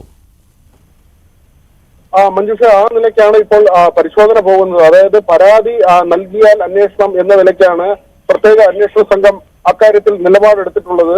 രേവതി സമ്പത്ത് ഉൾപ്പെടെയുള്ളവർ പരാതി നൽകിയാൽ അക്കാര്യവുമായി മുന്നോട്ട് പോകാം എന്ന ഒരു തീരുമാനമുണ്ട്. നാളെയാണ് പ്രത്യേക അന്വേഷണ സംഘത്തിന്റെ യോഗം ചേരുക എന്ന വിവരമാണ് ഉദ്യോഗസ്ഥർ നൽകുന്നത്. അതിൽ ഈ സിദ്ദിഖിന്റെ പരാതി ഇപ്പോൾ DGPക്ക് വന്നതിൽ പറയുന്നത് നേരത്തെ ഉന്നയിക്കാത്ത ആരോപണങ്ങൾ ഇപ്പോൾ പറയുന്നു എന്നതാണ്.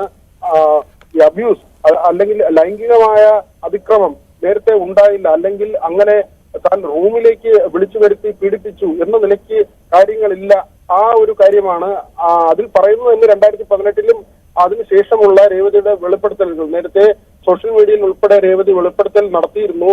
അതിൽ പറയുന്നത് തിയേറ്ററിൽ വെച്ച് സംസാരിച്ചു എന്ന കാര്യമാണ്. രേവതി പിന്നീട് ഇപ്പോൾ, അതായത് കഴിഞ്ഞ ദിവസം വെളിപ്പെടുത്തുന്നത് താൻ ഒറ്റയ്ക്കാണ് സിദ്ദിഖിന്റെ റൂമിലേക്ക് പോയത്, മസ്കറ്റ് ഹോട്ടലിലെ റൂമിലേക്ക് ചെന്നു എന്ന കാര്യം രേവതി പറയുന്നുണ്ട്. പക്ഷേ അച്ഛനും അമ്മയ്ക്കും ഒപ്പമാണ് രേവതി തന്നെ കണ്ടതെന്ന കാര്യം സിദ്ദിഖ് പറയുന്നു.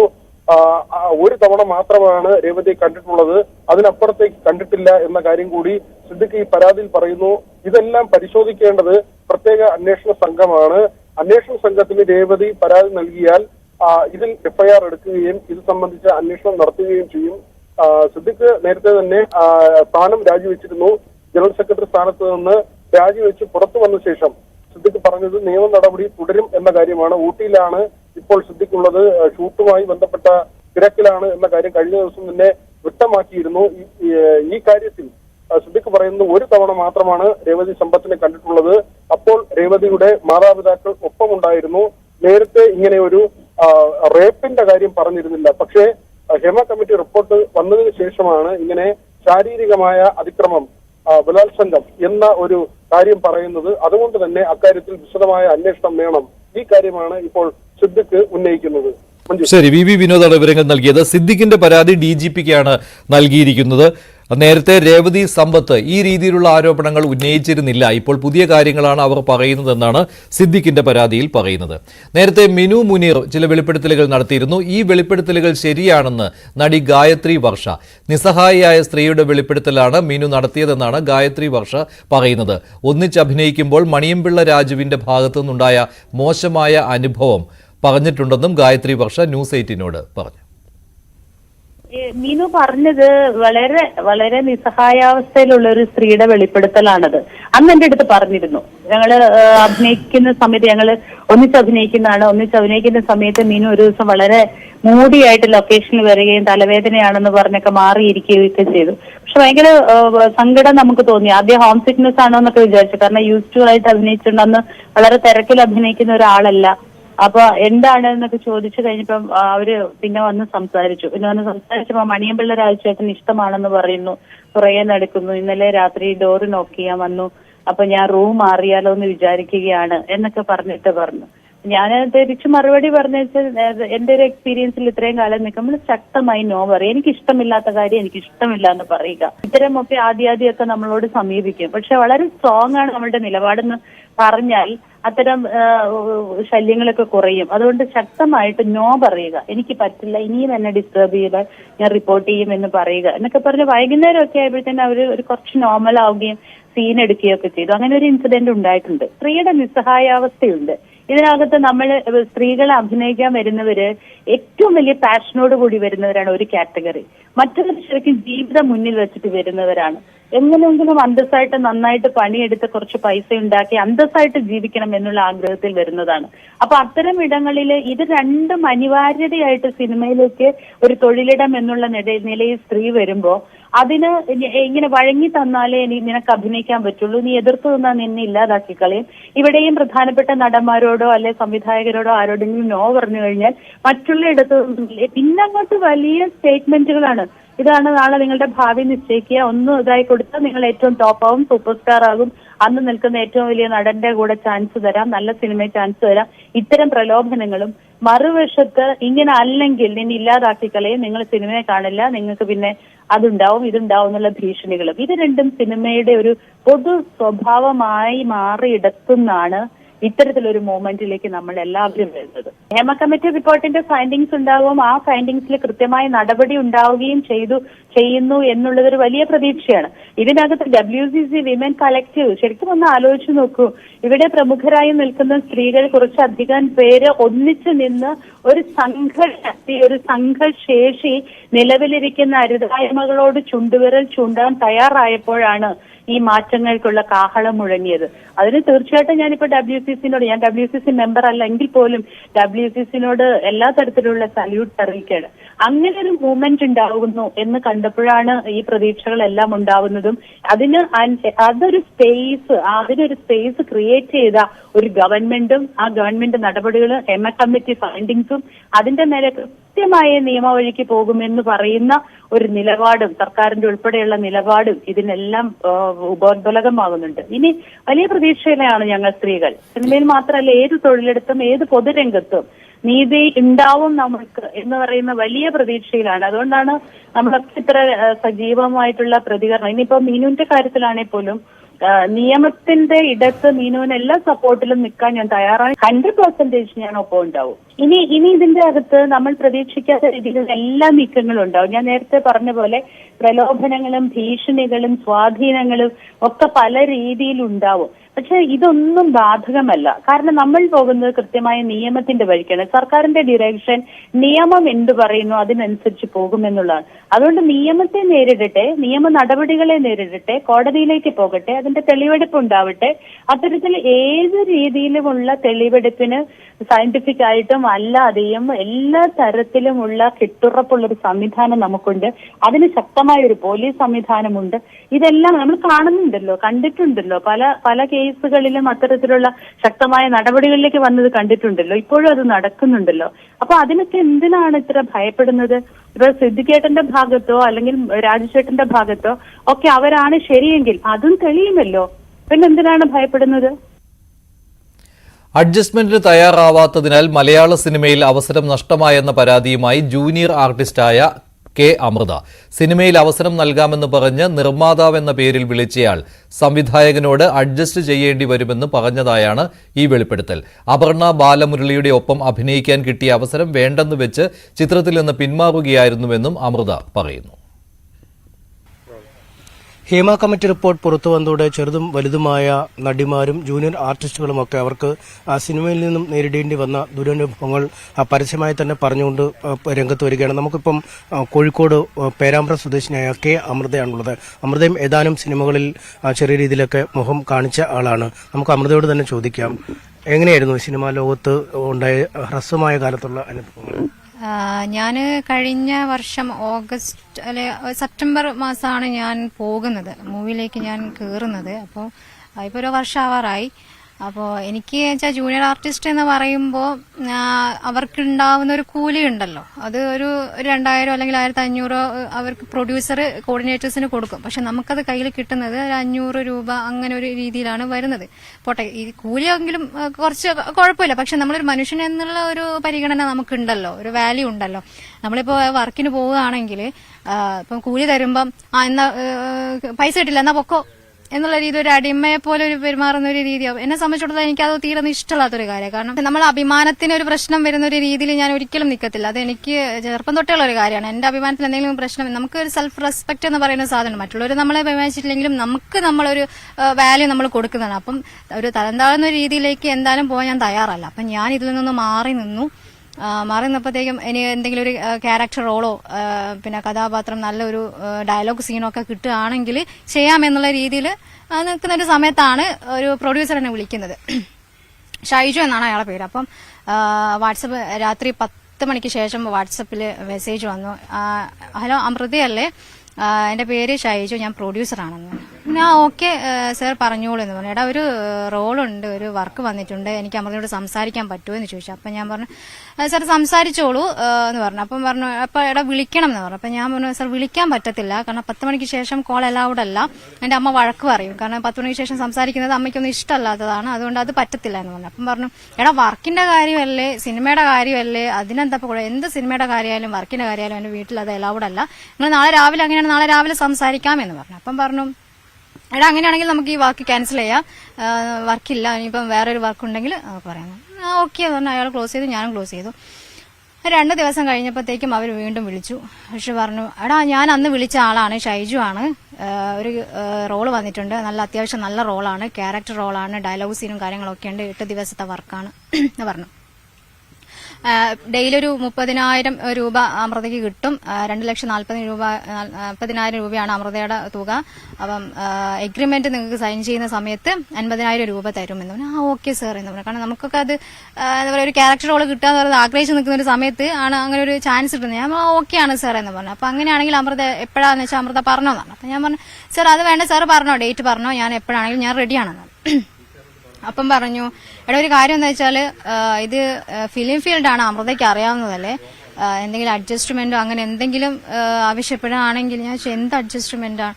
അപ്പം പറഞ്ഞു എടാ ഫിലിം ഫീൽഡ് അല്ലടാ, അത് നിനക്ക് അറിയാവുന്നതല്ലേ. അപ്പം ഞാൻ ചോദിച്ചു ഫിലിം ഫീൽഡിൽ എന്താ വിഷയം, ഫിലിം ഫീൽഡിൽ എന്താ കുഴപ്പമെന്ന് ചോദിച്ചു. അപ്പം പറഞ്ഞു എടാ അതല്ല, പിന്നെ ഡയറക്ടർ ഭാഗത്തു നിന്നോ അല്ലെ വേറെ ആരും ഭാഗത്തു നിന്നോ അങ്ങനെ എന്തെങ്കിലും ഫിസിക്കലി ആവശ്യപ്പെടുകയാണെങ്കിൽ കൂടെ കിടക്കാനോ അല്ലെങ്കിൽ അങ്ങനെ എന്തെങ്കിലും കിടക്ക പങ്കിടാനൊക്കെ ചോദിച്ചു കഴിഞ്ഞാൽ അമൃത തയ്യാറാണോ?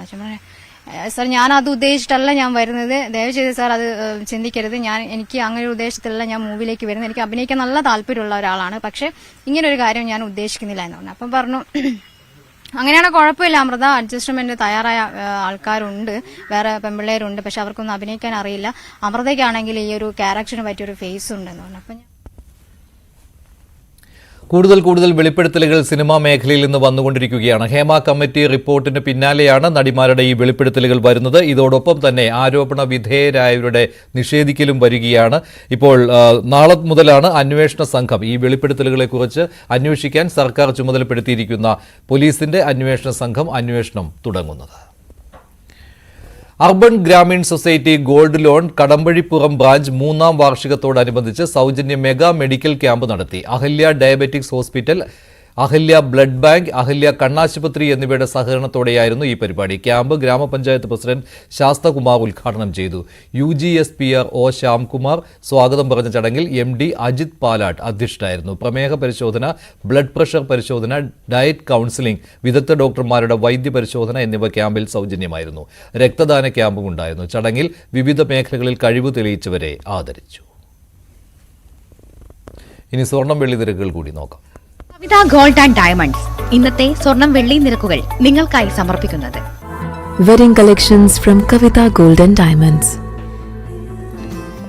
സ്വർണം 22 ക്യാരറ്റ് ഗ്രാമിന് 6,695, പവന് 53,560. 18 ക്യാരറ്റ് ഗ്രാമിന് 5,540, പവന് 44,320. വെള്ളി ഗ്രാമിന് 92, കിലോയ്ക്ക് 92,000 രൂപ. കവിത ഗോൾഡ് ആൻഡ് ഡയമണ്ട്സ് ഇന്നത്തെ സ്വർണം വെള്ളി നിരക്കുകൾ നിങ്ങൾക്കായി സമർപ്പിക്കുന്നത് wedding collections from Kavitha gold and diamonds. ഇടവേളയ്ക്ക് ശേഷം സ്പോട്ട് ലൈവ് കാണാം. ടോം കുര്യാക്കോസ് ചേരും.